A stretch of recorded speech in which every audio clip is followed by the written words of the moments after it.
Bonjour et bienvenue dans un propos. C'était le printemps des poètes et Martine Biard, son organisatrice, y recevait le poète Jean-Pierre Védrine. Donc nous accueillons aujourd'hui pour Poésie à deux voix numéro 7 Jean-Pierre Védrine qui est un pescalune pour ce 22e printemps des poètes. Le thème c'est le courage cette année. Alors le courage ça vient du latin cor, C-O-R, c'est-à-dire le cœur. J'ai regardé ce matin dans un dictionnaire, pas n'importe lequel, le dictionnaire Larousse de 1918. Et je me suis dit, pour la définition, il devait en connaître un rayon quand même sur le courage, vu qu'en 1918, on venait de terminer la Grande Guerre et qu'on commençait l'épidémie de grippe espagnole. Alors, voilà ce qu'ils disent pour le courage. Ils disent, c'est la fermeté en face du péril. Bon, on y est, hein, voilà. Hardiesse, audace, il ne faut pas confondre le courage et la témérité. Figurez, dureté de cœur, c'est-à-dire aurez-vous le courage d'aller voter demain par exemple, ou de faire vos courses. Interjection, courage, mes amis, c'est ce que je ne peux que répéter aujourd'hui, et prendre son courage à deux mains, faire appel à toute son énergie, donc pour essayer de venir à bout des périls, des obstacles, puisque finalement, par opposition au courage, il y a la lâcheté. Voilà. Bon, comme je fais partie des gens qui ont eu dans leur famille des résistants, eh bien on va dire qu'aujourd'hui, les poètes entrent en résistance et que nous allons faire de notre mieux pour que ce printemps des poètes soit honoré ici à Lunel. Alors aujourd'hui, non seulement on est tous ensemble, mais en plus on est enregistré.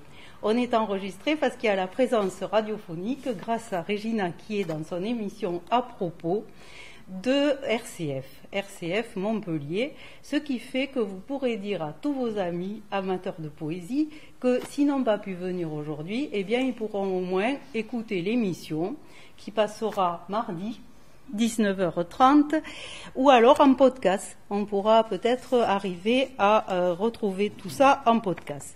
Jean-Pierre Védrine vient de faire paraître Le Roi Fou aux éditions des Deux Rues. Voilà son recueil, son dernier recueil en date. Je lirai quelques extraits puisés dans l'immense œuvre que tu nous laisses, Jean-Pierre Védrine, en poésie, où c'est très très difficile d'ailleurs de faire une sélection, mais où j'ai essayé quand même de piocher des passages poétiques, mais aussi des passages où il parle de son écriture poétique et où il parle aussi de sa vie d'écrivain. À propos, Régine Acquier. Alors, j'avais prévu de parler des itinéraires littéraires et ou géographiques de Jean-Pierre Védrine. Jean-Pierre Védrine qui est un poète pescalune. Alors, pescalune, ici, à Lunel, qu'est-ce que ça veut dire, Jean-Pierre ? Ça veut dire pêcheur de lune, mais en termes de poésie, je ne sais pas trop ce que ça veut dire. Ce qui me rattache essentiellement à l'île de Lunel, ça a été justement dans ces lieux où nous sommes actuellement et où existait une maison des Jeannets de la culture et où nous avons créé un premier groupe de poésie avec Serge Velay, Patrick Pierre-Roux, Raoul Pérez, Paul Aubert, et qui a été un groupe de poésie qui était assez fort, enfin assez dynamique, et qui a entraîné des rencontres notamment avec Jacques Gasque, avec pas mal de Anne-Marie Roselet à la radio. Donc on a eu une vie culturelle qui était très, très forte et donc qui nous propulsait sur le paysage du Lunélois, y compris qu'on allait le dimanche matin sur le marché, entre le marchand d'olives et le marchand de chaussures, vendre la poésie ou dire de la poésie, ce qui n'est pas toujours très facile parce que comme on n'était pas comédien, dans le brouhaha du marché, c'était pas évident de dire de la poésie. Si vous avez envie un jour d'essayer, vous pouvez toujours essayer, c'est assez difficile. Voilà. Donc ce qui me rattache un peu avec Lunel, c'est un petit peu ce travail-là. Et puis en fait, l'histoire de ma famille, puisque mon frère ayant fait la généalogie de la famille, On remonte jusqu'au Moyen-Âge où on a des gens de la famille qui habitaient Lunel, qui ont habité Lunel, qui ont vécu à Lunel. Voilà. Donc, il y a tout un passé qui me rattache à la ville de Lunel et qui, pour moi, est important. Peu après, avec un carnet et un crayon, je m'enfuyais tel un enfant sauvage. Sous mes pas, le sable crissait. Le soleil de ses longues mains dorées tiédissait mes épaules. Le vent du soir effleurait mon visage de son duvet. C'était le moment où j'étais seule. J'avais l'impression que le crépuscule était chargé de plantes mystérieuses, d'oiseaux couleur de neige qui retenaient sous leurs pattes l'odeur de la lumière et du vent. Mes yeux s'agrandissaient de bonheur. Je m'allongeais sur le sable. J'écrivais. Pendant ce temps, mes pieds battaient la mesure du vent. Regarde, regarde, regarde, les 1000 gestes, mon corps et moi. Qu'est-ce que tu as, grand vent? Tu deviens gris? Oh non, je te dis de regarder, ne t'en vas pas encore. J'aime ton ventre, soleil rouge, comme une tomate craquante. Dis-moi, est-ce tous les jours pareil dans la vie? Je restais longtemps sur la plage. J'imaginais à l'automne la mer déchaînée. Un lion d'une maigreur terrible naissait de l'écume, tel Vénus sortant des flots. Il se dressait, rugissait, bondissait du sinus gallicus. Les gens du Lido disent ici que c'est la mort qui vient chercher un mourant. Il s'échappait bientôt dans l'énorme lumière des poumons de l'air. Alors ça, la mer, c'est donc les vacances. Les vacances et puis peut-être des temps libres aussi avec ta famille. Tu nous parles des moustiques aussi à cette époque-là. Ça rappelle l'enfance, puisque quand j'étais enfant, on allait tous les ans au bord de la mer. Et c'était une période où il y avait du côté de Carnon la baraque de l'Aune, et où on pouvait encore camper, c'est-à-dire c'était un peu du camping sauvage, c'était un peu à la Libération, pardon. Et donc de ce vécu d'enfant au bord de la mer, j'ai tiré Un jour d'orage, dont tu as lu un extrait. Oui, alors ça c'est le passage d'Ulysse de mer. Qui reprend en fait cette thématique de la mer et des vacances, en sachant très bien que c'est un bouquin qui a été difficile à écrire, enfin difficile, peut-être pas si difficile que ça à écrire, mais qui a été publié 3 fois, un par les éditions Lacour, ensuite par Deboré et maintenant par les éditions Lucien Souni. Et que la 3e fois, il vient en fait d'être réécrit. Alors moi je l'ai dans l'édition de Bourré, là. Il vient d'être réécrit, non pas que ça change le fond, oui, mais pour l'inclure dans un cycle de romans languedociens, et pour faire en sorte que ce soit la clôture d'un cycle de romans languedociens avec Marie Desvignes, Soleil de femme, et puis il y en a un autre en fait, et donc il clôture en fait le cycle des romans languedociens. Voilà. Donc, on peut le dire, tu es né en 1942, donc à la Libération, tu es encore un enfant. Cet endroit dont tu nous parles, près de Carnon, est-ce qu'on peut dire que c'était encore l'existence des paillotes, par exemple? Oui, ça ressemble à ça. Il n'y avait pas de paillotes, mais il y avait des tentes.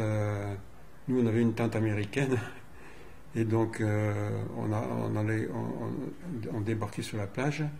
Bon, ça a duré 7-8 ans. Ça.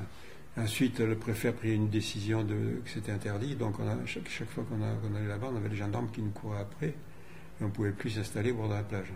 Voilà. Mais c'est vrai que c'était un peu un campement de bohémiens, quoi. Bon, mon père ramenait la barrique de vin. On vivait réellement en pleine liberté.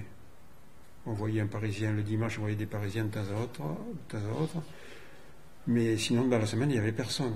Donc on était réellement libre de courir, voilà. Alors, ici, les plages ont été minées pendant toute la durée de la guerre. On ne pouvait pas y aller. Il y avait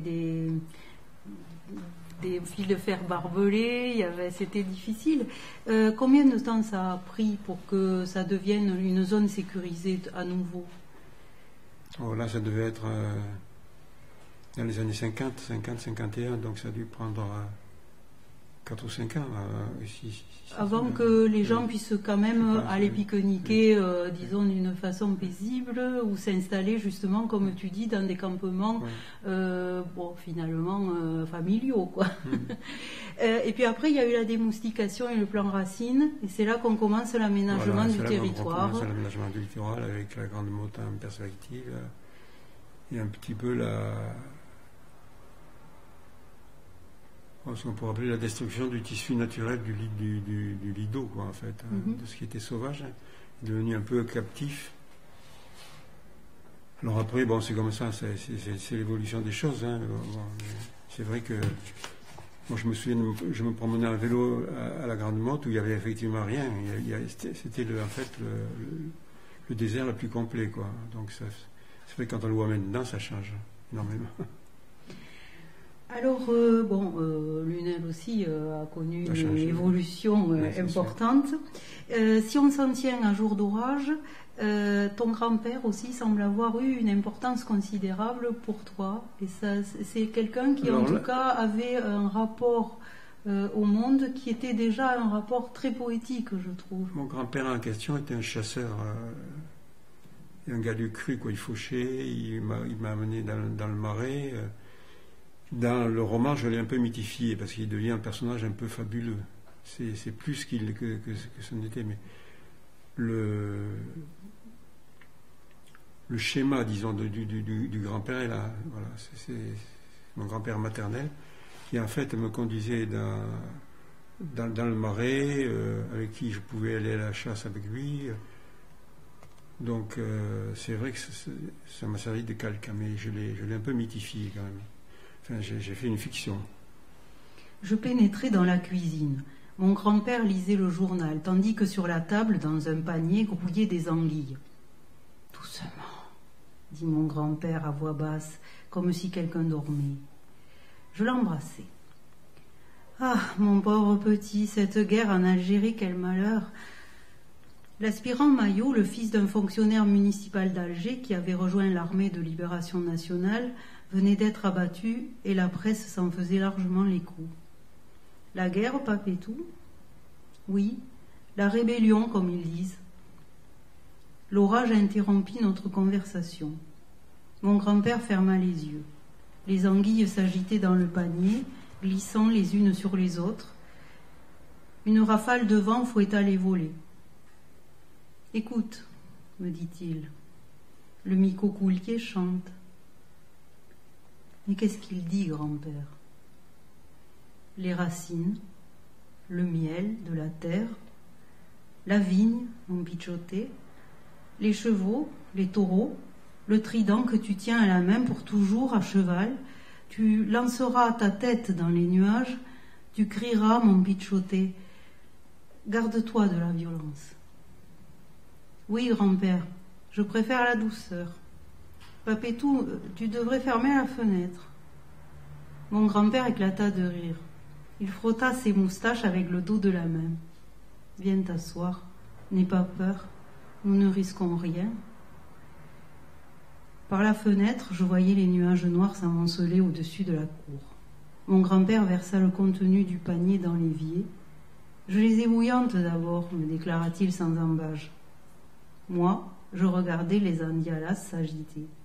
J'avais soudain envie de mots qui expriment le bonheur de vivre. Mon grand-père se saisit des anguilles et les plongea dans l'eau bouillante. Là-bas, en Algérie, les soldats, je m'approchai de la fenêtre. Le tonnerre éclata une nouvelle fois dans le ciel noir. La pluie crépita sur les vitres. Les roseaux des marais ont pris la couleur des blés. Il faudra aller bientôt les faucher, déclara-t-il, tandis qu'il pelait les premières anguilles. On en profitera pour galoper comme des fous, et on ira caler nos filets. Mon grand-père pensait qu'à cheval on s'ouvrait à la vie, à l'amour du monde. Ses yeux brillaient. Tu vois, mon pichote, quand on galope, J'ai l'impression d'être comme cette flamme bleue qui brûle dans une barrique. J'ai dans la gorge mêlée au goût du vin parfumé de violette l'air de la liberté. À ce moment-là, je suis tout. La mèche de soufre qui brûle, la terre rouge, le cep, le vin, la vigne et l'homme. Tu comprends ? Je ne comprenais pas tout de ce que disait mon grand-père. Mais sur le moment, cela m'importait peu. Un éclair traversa la cour. Les gouttes de pluie soulevaient la poussière. La nuit se refermait sur nous. Le cheval, dit encore mon grand-père, c'est une voix amie comme tout, qui grince autour de toi. La nuit se refermait sur nous. Il faisait noir. Après les premières gouttes, vives comme des saguets, l'orage éclata. Je pensais que la terre était prise d'une grosse migraine. Alors justement, il y a le chat méduse de ton grand-père, il y a le cheval, il y a aussi tout un bestiaire finalement. Alors est-ce que, en dehors même des moustiques du rivage, justement tous ces animaux ensuite t'ont orienté vers une sensation poétique de la vie? Oui, je crois que les animaux participent de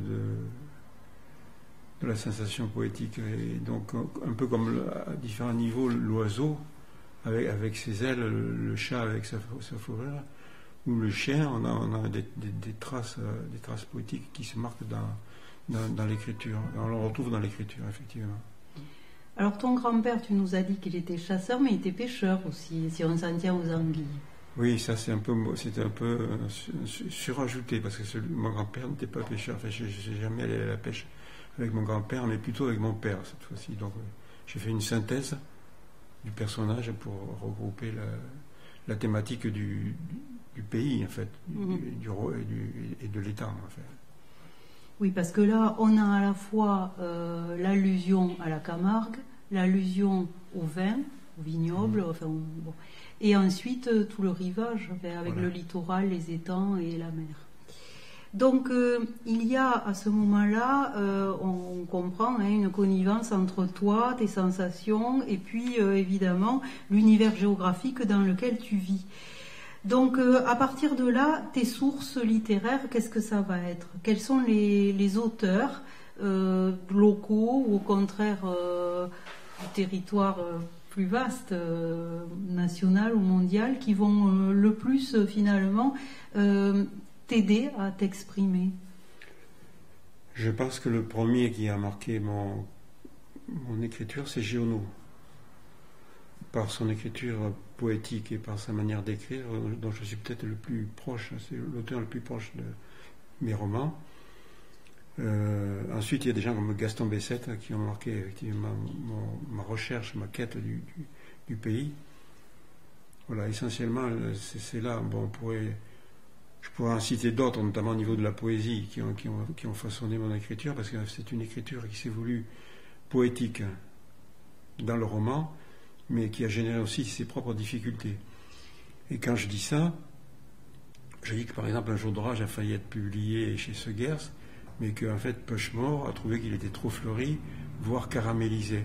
C'est-à-dire que l'aspect poétique de Giono, on le lui passe, mais l'aspect poétique d'Un jour d'orage, on ne le passait pas. Voilà. Donc il n'a pas été publié par Segers parce qu'il était trop poétique. Donc Pushmore, qui était directeur de collection à ce moment-là, disait, vous comprenez, c'est un peu trop caramélisé.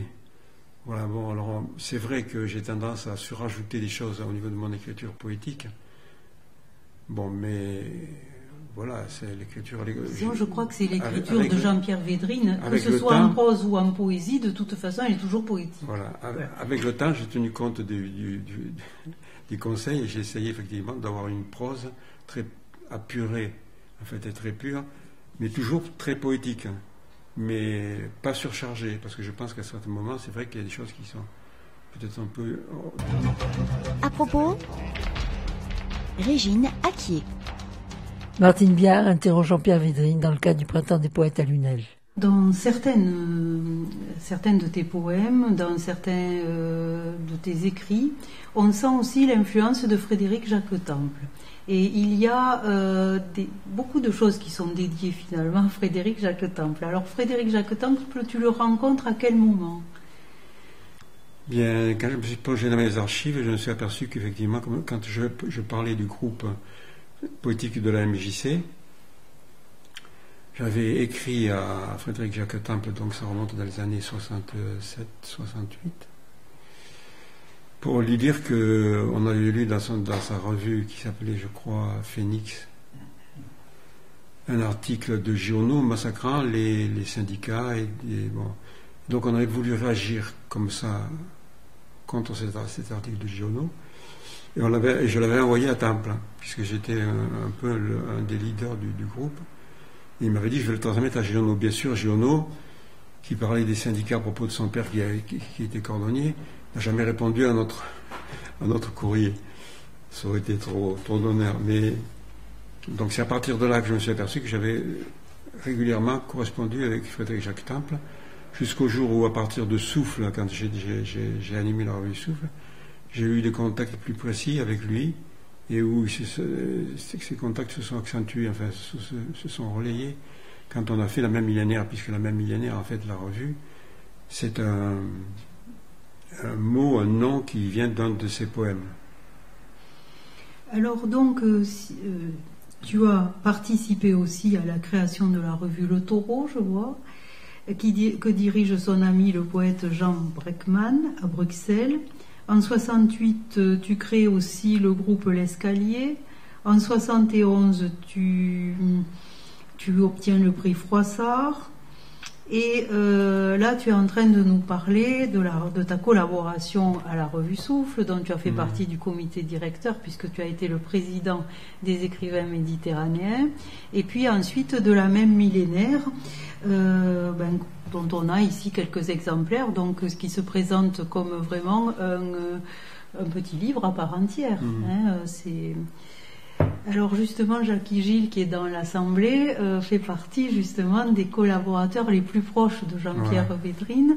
Donc tout à l'heure, s'il veut dire un petit mot concernant la revue, ce sera avec plaisir. Ce lien avec le public par l'intermédiaire des revues, qu'est-ce que ça change par rapport à d'habitude, c'est-à-dire par rapport au fait d'avoir publié un recueil ou un roman? Alors l'important dans la revue poétique, c'est le groupe, c'est-à-dire c'est un travail collectif qui n'est pas toujours évident, pas toujours facile, puisqu'en général il génère des conflits.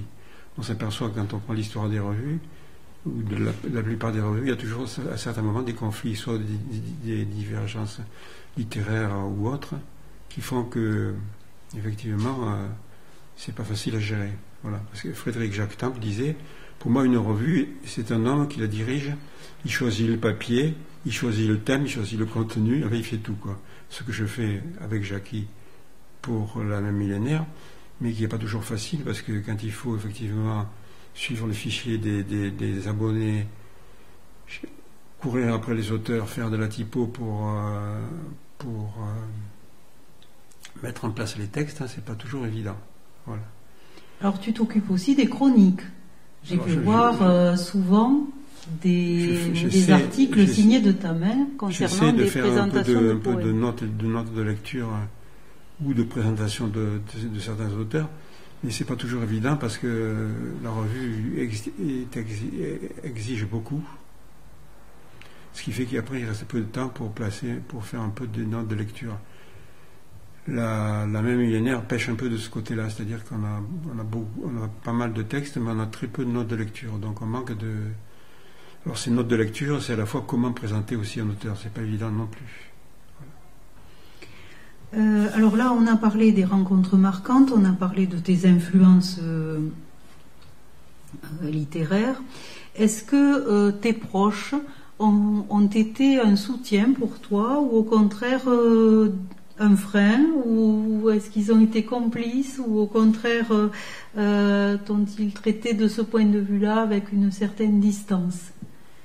Non, en général, du point de vue familial, il n'y a pas eu de problème à ce niveau-là, si ce n'est que ça génère des du travail supplémentaire pour celui qui s'en occupe. Donc, pas avoir de conséquences, c'est un peu la famille qui porte ce qui n'est pas fait par le père. Mais j'ai pas eu au contraire, je pense que c'est une ressource, la famille, dans ce cas-là, et une aide au travail. Sinon, si la famille n'était pas d'accord, si l'épouse ou les enfants n'étaient pas d'accord, ce serait difficile de le faire. Voilà. Moi, là-dessus, j'ai bénéficié de toute une amplitude de possible. D'accord, donc plutôt un soutien autour de toi. Et alors, est-ce qu'on peut aller jusqu'à dire que c'était aussi une espèce d'admiration pour ce que tu faisais? Oh, d'admiration, je ne sais pas, mais de complicité. De complicité. Ouais. C'est bien.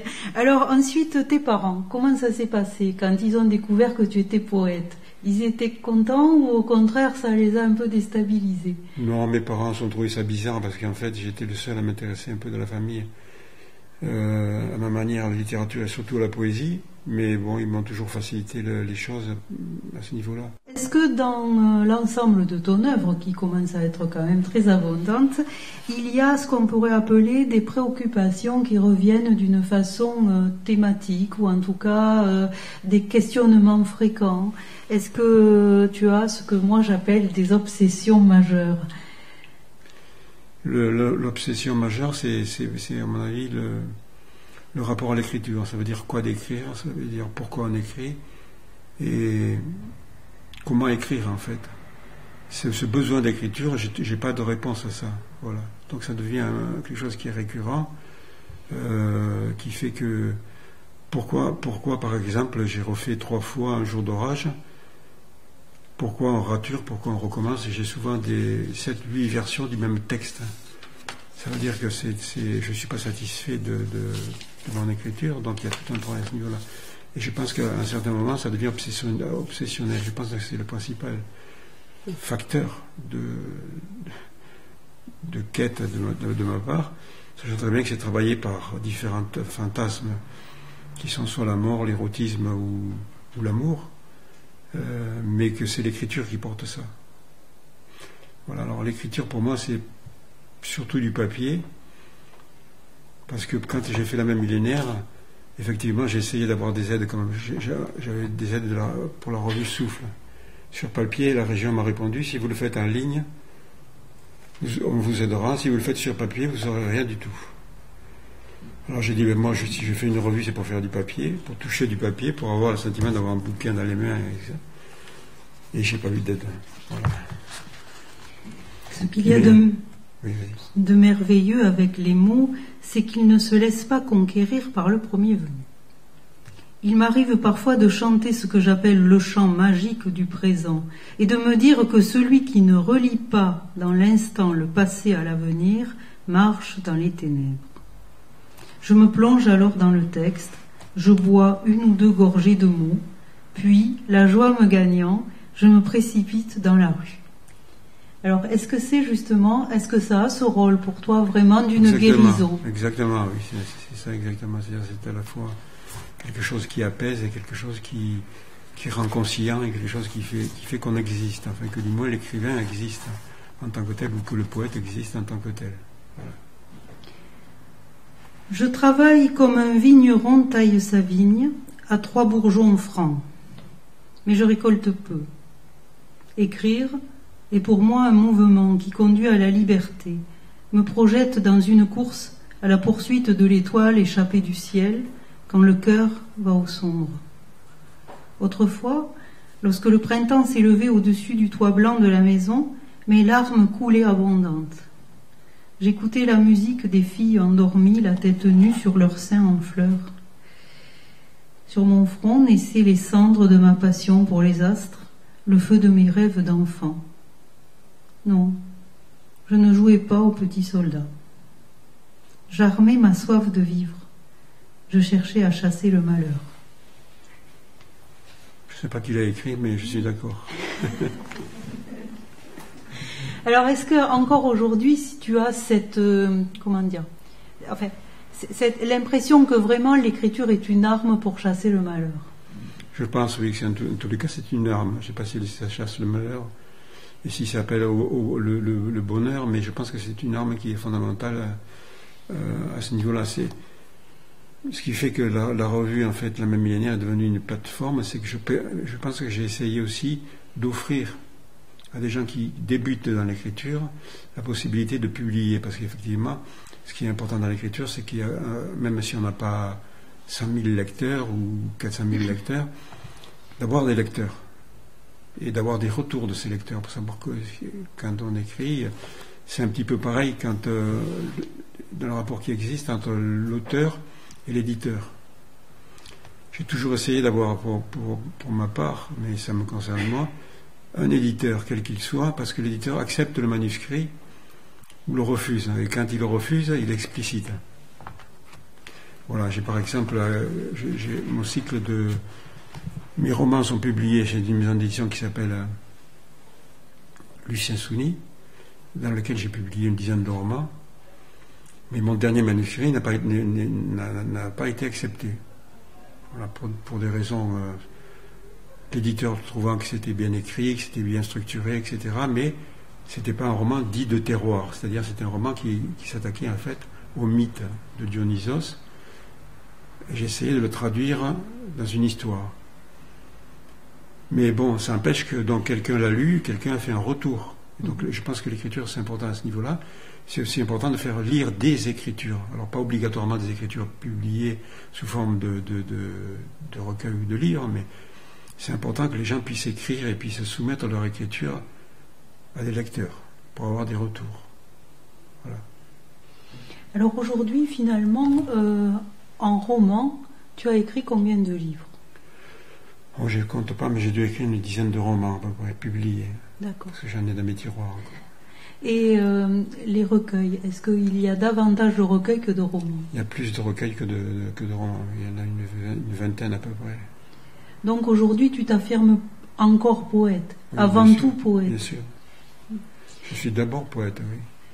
Et tu as eu cette sensation d'être poète et reconnu en tant que tel, vers quel âge? Oh, je pense que dès que j'ai écrit, je me suis senti poète, mais j'étais en fait reconnu par un éditeur qui s'appelle Guy Chambellan, qui à l'époque a publié mes premiers récits, mes premiers romans, mes premières poésies. Et c'est à partir de ce moment-là que je me suis senti un peu reconnu. Puisque Chambellan était un éditeur qui avait une forte personnalité, mais qui, une fois qu'il prenait en compte un poète, est exigeant aussi. Voilà, donc c'est à partir de Chambellan, en fait, donc dans les années 67, 68. Qu'est-ce que ça fait, le premier recueil publié? Bon, je pense qu'on est content et qu'on est heureux de publier. Après, il faut continuer à publier. C'est pas toujours évident parce qu'il faut penser à la diffusion, il faut penser au retour de la presse et au retour. Si on publie et si le recueil tombe dans le grand silence blanc, eh bien, c'est pas toujours évident, quoi. Mais parce que d'une part, les journaux parlent de moins en moins de poésie. Avant, il y avait des critiques de poésie dans les journaux. Maintenant, il n'y a plus rien. Donc, on parle moins de la poésie que de la chanson, par exemple. Et de la chanson encore, il faut établir des rapports entre la chanson française et les chansons anglo-américaines. On parle peu finalement de la poésie dans la presse, on en parle encore moins à la télévision, on n'en parle pas beaucoup non plus à la radio, sauf maintenant grâce à RCF où nous allons pouvoir être un petit peu diffusés dans le cadre du Printemps des poètes de Lunel. Justement, comment tu expliques que les médias relaient si peu la poésie, alors que la poésie est si nécessaire quand il y a justement des temps forts, des événements marquants, en particulier des deuils. En général, on a recours justement à un extrait de poème ou on a recours à un poète pour essayer d'expliquer finalement ce qu'on n'arrive pas à dire autrement. Je n'ai pas d'explication, si ce n'est que c'est une mode et que c'est aussi un problème de société et que la société a tendance à faire de l'argent, notamment du point de vue des chansons, du point de vue du commerce. Et donc la poésie, comme la poésie ne rapporte pas grand-chose, effectivement, elle est tenue, même chez les libraires d'ailleurs, parce que aller publier un livre de poésie, c'est la croix et la bannière en général. Quand le libraire accepte, il met le bouquin de poésie au fond d'un tiroir, où il faut le réclamer, on n'en voit pas beaucoup. Donc il y a tout un problème de développement de la poésie, mais quand je parlais du groupe de poésie de Lunel en 68, on s'était attaché, nous, à essayer de développer la poésie. Et c'est vrai que je pense qu'il faut développer la poésie en faisant intervenir les poètes, mais les artistes à l'école, par exemple, et en faisant un gros travail de développement de la poésie. Peut-être que ça pourrait démarrer autrement, voilà. Alors on voit que par exemple il y a d'autres pays comme la Roumanie ou la Pologne où au contraire c'est très valorisé la poésie. Est-ce que c'est vraiment un cas français que ce genre-là soit aussi peu finalement diffusé? Je ne sais pas. Je n'ai pas de réponse précise par rapport à ça. Je pense qu'il y a des développements qui font que à partir des situations ça évolue peu. Mais que peut-être peut-être faut-il chercher de nouvelles formes pour effectivement mettre la poésie à l'honneur. Mais malgré tout, les gens qui écrivent continuent à écrire. Et malgré tout, les livres de poésie continuent à se diffuser, à se vendre. Donc de ce point de vue-là, il y a un espoir à ce que ça puisse continuer à exister. À propos, Régine Acquier. Jean-Pierre Védrine, interrogé par Martine Biard, nous dit ce que représente pour lui la poésie. Je suis un camionneur qui s'invente une route sans destination.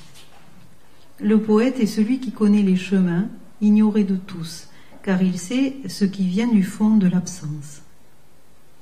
Qu'il repose en révolte l'enfant qui refusait la souffrance des arbres, que la nuit soit son verger. La poésie ne mène nulle part si l'on oublie qu'elle est la part heureuse de l'homme et l'expression de son malheur. Le mot d'abord, le cri de chaque empreinte sur le sol, le souffle des forêts. J'ai longtemps pensé à l'écriture du livre, tel un moine dans un monastère. Était-ce l'écriture du livre de la mort, du livre du grand voyage? J'étais face à la page blanche, tremblant du premier mot qui me viendrait à l'esprit. La voie de l'écriture est celle que l'homme emprunte sans cesse pour être meilleur. L'écriture est le miroir du livre, sa transparence vive. Elle est la blancheur du miracle accompli. Le plus haut défi de l'homme, c'est l'interrogation qu'il porte au verbe. Alors là, il y a quelque chose de sacré presque dans ce rapport à l'écriture. Oui, c'est effectivement le travail sur le livre, c'est-à-dire que comme le livre inachevé est toujours imparfait, c'est la quête en fait d'aller vers un absolu pour trouver l'essentiel du chemin. Alors pourquoi tu commences en disant je suis un camionneur? Parce que c'est quand même assez étrange que le poète se dise camionneur. Parce qu'on j'ai souvent l'impression de conduire un peu, notamment quand je fais la revue, un camion dans lequel se trouvent des poètes, et à partir de là c'est un petit peu folklorique si on peut dire, mais ça n'a pas une valeur noble, ça a une valeur populaire. Et c'est une image qui me plaît aussi, de commencer par un camion. Alors, je voulais te demander aussi, finalement, si tu regardes dans l'ensemble de ta carrière, quelle est la place que ça a tenue dans ta vie, la poésie? Ça a tenu en tous les cas une grande place, une place importante, et ça la tient toujours d'ailleurs. Voilà. Puisque pour la poésie, c'est lire, c'est écrire, c'est regarder, c'est voir autrement, c'est avancer, c'est marcher, en fait. C'est tout ça dans un même mot. Est-ce que tu as besoin d'être dans des conditions particulières pour écrire de la poésie? Ça dépend des jours et des moments. Je peux écrire dans une salle d'attente. Des fois, j'y arrive pas. Je peux écrire... des fois, il me faut le silence absolu, c'est-à-dire la nuit, 2h du matin ou 3h du matin. C'est variable. Je peux écrire dans le bruit, mais le bruit peut aussi me gêner, quoi. Ça dépend. Ça dépend comment ça vient, ça dépend. Mais sinon, j'écris Je peux écrire à l'ordinateur ou j'écris sur du papier, donc j'ai pas de conditions précises pour écrire. Il ne me faut pas ma table. Il n'y a pas un rituel de l'écriture. Il n'y a pas de rituel, non. D'accord. J'écris au crayon, j'écris au stylo. J'ai toutes sortes d'outils, si on veut, mais j'ai pas de rituel. Est-ce que ton style a évolué ou est-ce que d'emblée tu t'es fixé des règles ou est-ce qu'au contraire tu as commencé par imiter en empruntant les règles aux autres? Comment ça s'est passé sur le plan stylistique? Ce que je sais, c'est que j'essaie d'écrire en me disant que comme je vais être lu, comme je risque d'être lu, d'avoir la plus grande ouverture, c'est-à-dire que ça ne soit pas gratuit, que ça puisse être lu et compris et ressenti. C'est mon seul critère. Après, j'ai mon travail d'écriture et d'écrivain. Alors, j'ai des formes différentes d'écriture. C'est-à-dire quand j'écris j'ai tendance maintenant à écrire, même quand j'écris de la poésie, à écrire en prose. Et c'est une prose que je peux couper. Est-ce qu'il y a d'autres formes d'art qui, à un moment donné, t'ont paru proches de ce que tu voulais traduire sous la forme poétique? Je veux dire, est-ce que par exemple la musique, la peinture, la sculpture, d'autres formes d'expression artistique t'ont aidé sur ce chemin? Alors je ne suis pas musicien, mais je pense que ce qui se rapproche le plus de la poésie, c'est la musique. C'est un peu ce qui est essentiel, c'est-à-dire, si j'avais à dire, au travers de la poésie, l'idéal à atteindre, ce serait un peu la musique, c'est-à-dire cette sorte de chose qui, au-delà des mots, existe et fait exister. Donc tu travailles aussi avec le silence? Je travaille aussi avec le silence qui est important. Quel usage fais-tu de la ponctuation? Ça dépend si j'écris sans virgule ou avec des virgules, des points et avec de la ponctuation ou pas. Mais si je prends l'écriture actuellement, la ponctuation m'est nécessaire. Par moment, j'ai plus besoin de ponctuation, ni de majuscules au début des vers. Mais ça, c'est une sorte de rapport à l'écriture, une sorte de rapport au papier, au travail qu'on fait.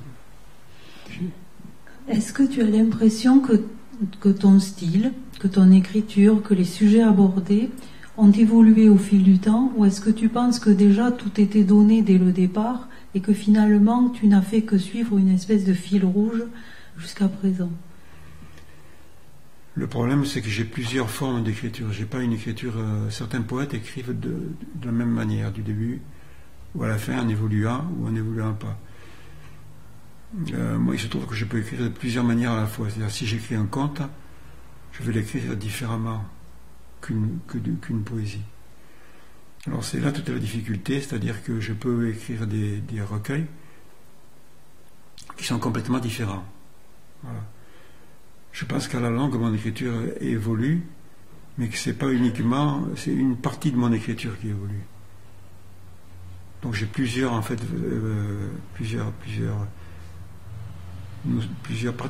particularismes au niveau de mon écriture qui font que c'est un tout. Comme tu disais tout à l'heure, c'est vrai que ça fait beaucoup de choses et que j'ai écrit beaucoup. Et souvent je me dis pourquoi j'ai écrit beaucoup. Peut-être que j'aurais dû moins écrire et me dire j'écris que ça, ou du moins je ne publie que ça. Je peux écrire beaucoup, mais ne publier qu'un certain type de bouquin. Or, moi j'ai tout publié, enfin en grande partie. Donc ça montre un peu aussi la disparité de mon œuvre, si je peux parler d'œuvre. Je crois que là maintenant on peut commencer à en parler. Alors justement, est-ce qu'il y a quand même des sujets qui ont été toujours presque des ancrages pour toi, des choses par lesquelles il fallait que tu passes absolument? Bon, le sujet le plus absolu, notamment dans les romans, c'est le thème de la nature, qui est prégnant, qui est un peu... voilà, donc il y a ce rapport à la nature. Si j'ai écrit des romans de pays, comme d'autres disent de terroir, c'est pour effectivement montrer cette nature qu'on est en train de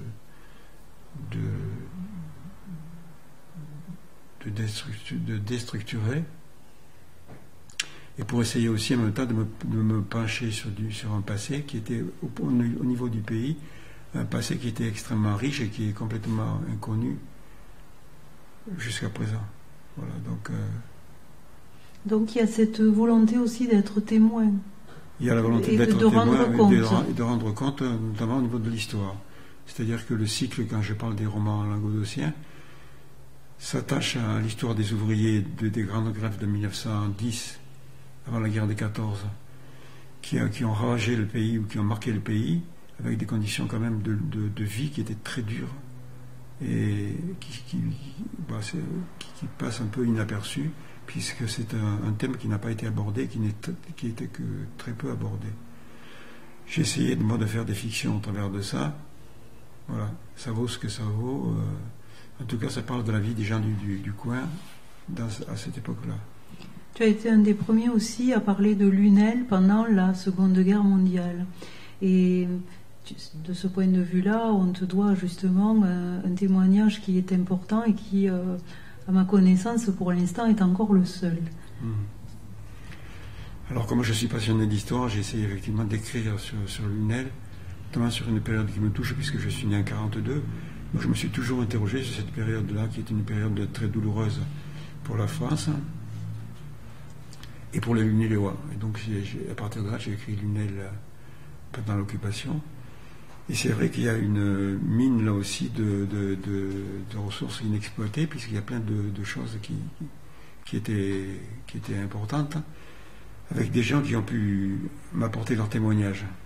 Donc si j'ai pu donner un peu d'amplitude à ce petit livre, c'est grâce au témoignage des Lunélois, notamment de Madame Delors, de Brunel, de Jean-Marie Brunel, et de Max Brunel aussi.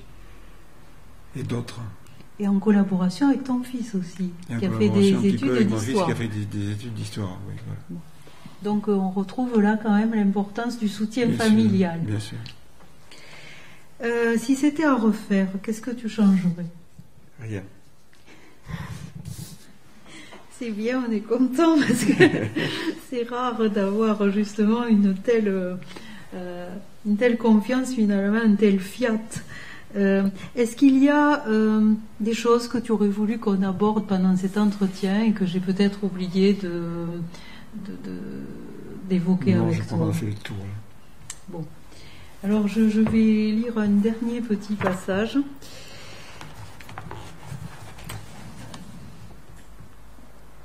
Elle devient peu à peu la page de la patience, le lieu de larmes. Elle est le désert. Rien ne l'émeut tant que le soupçon du grain de sable. Qui marche veut la voir, retrouver sa fraîcheur dans la lumière. Sa bouche est une offrande au silence. Au-delà de ses limites, il n'y a que l'air libre, cœur imprévisible. Elle est le souffle. Qui peut emprunter son masque si ce n'est la parole? À l'heure du sommeil, elle parle avec la cendre. Elle s'accomplit. L'oubli en son sein est une ravine profonde, unique. La chaleur échappe à son étreinte. La graine lui tourne le dos. Par la force des choses, il lui faut inventer la vie. Il fait beau quand elle parle. Le temps, lui, n'en a cure. Il établit sa propre violence, sa marque muette. Sexe béat. Il la repousse jusqu'à l'impossible. Qu'importe le bien ou le mal qu'elle fait, elle est au monde pour vivre en tout lieu. Sans cesse, elle te chasse, te refoule à la limite. Elle n'a pas d'âge. À ses yeux, il n'est pas question de vérité, mais de la force du mystère. Elle n'est qu'absence infinie. Écrire est un mot qu'elle ne connaît pas. Elle est ce que tu es, le visage de la vie. Ainsi fut-elle dès le commencement, vaine parole. L'œil se souvient d'elle dès l'aube de la naissance. Tu chantes la nuit quand ton cœur cède au froid. Tu souffres du sang versé sur la feuille. Elle est l'intervalle, le trait d'union dans les ténèbres. Mot du livre, miroir de l'homme, Elle est le chêne que l'air foudroie, que le gel blesse, que le soleil irradie. Dès que le feu de sarment s'éteint, elle se lève sur la terre nue. Elle est le temps qui dure, la nuit qui s'avance. Nulle image d'elle n'est plus douce que celle de la sève qui monte. Elle hante la nuit qui te consume, folle, comme le feu qui t'habite. Alors, est-ce que justement la flamme continue, Jean-Pierre Védrine, de t'animer, et pour quel nouveau projet littéraire à venir? Oui, alors là j'essaie un peu de faire mon anthologie personnelle au niveau de la poésie, bon, qui sera publiée ou pas publiée, puisque je prends une série de textes que j'empile dans un unique recueil qui s'appelle Joie de la Terre, qui fait 350 pages, ce qui me fait dire que j'aurai pas d'éditeur sous la main, mais peu importe, puisque c'est le plaisir en fait d'arriver à travailler une partie de ma poésie et de le rassembler là sans disparité. Et voilà, donc j'essaie un peu de recomposer les choses comme ça, et je continue à écrire, oui. Mais c'est pas évident tous les jours. J'ai un livre sur la mémoire qui doit sortir aux éditions de Sansuire à Nîmes, là cette année, au cours de l'année 2020. Et je continue à écrire de la poésie, et voilà. Je pense que je continuerai autant que je peux. L'actualité aujourd'hui, est-ce qu'elle te convoque dans ton écriture, ou est-ce qu'au contraire tu essaies de t'en détourner pour aller à l'essentiel de ce que tu as besoin d'écrire? Ça dépend là aussi de l'actualité. Peut me convoquer, ou me convoque effectivement, mais bon, c'est aussi quelque chose qui est dévorant. Donc il faut aussi se garder de trop rentrer dans le politique, hein, dans le social, bien que j'en ai fait mon métier du social. Le problème étant, c'est que là je fais aussi qu'on ne peut pas être sur tous les fronts, donc je me contente actuellement d'animer ma petite revue, de faire un petit peu d'écriture, et je m'en tiens là. Voilà. Donc je ne vais pas me lancer dans le phénomène de société, pour lequel j'aurais beaucoup à dire d'ailleurs, mais je pense que peut-être c'est à d'autres à dire les choses, plutôt qu'à moi qui ai un certain âge à ce niveau-là. Alors nous te remercions de ce témoignage, de la profondeur justement de tout ce que tu as pu essayer de transmettre à ce public qui est aujourd'hui près de nous. À propos, Régine Acquier.